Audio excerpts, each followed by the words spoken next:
Para se kuvendi të miratonte ndryshimet ligjore me të cilat pengohet rritja e mëtejme e pagave të zyrtarëve, shoqata e prokurorëve reagoi duke kërkuar deputetëve që kjo pikë të tërhiqej dhe propozimi të rishqyrtohet mollësisht. Arsyetimet e tyre i kanë radhitur në 4 pika, ku theksojnë se janë të vetëdijshëm për situatën e ndërlikuar ekonomike në vend,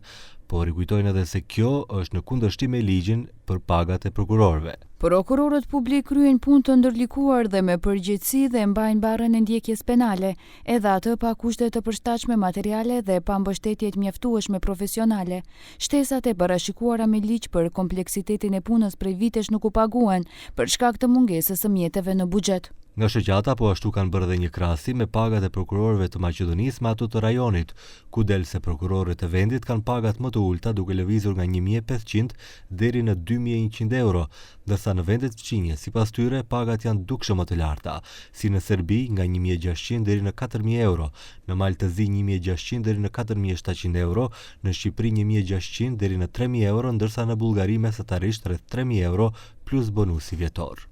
Funksioni i prokurorit publik është i papajtueshëm me ushtrimin e çfarëdo funksioni apo veprimtarie tjetër. Për këtë arsye paga është e vetmja e ardhur për prokurorët publik dhe ajo lëviz në interval nga minimale më pak se 90.000 deri në maksimale 130.000 denar. Me këto shuma pagat e prokurorëve janë absolutisht më të ultat në rajon, ndërsa me vendet e tjera europiane as që mund të krahasohen.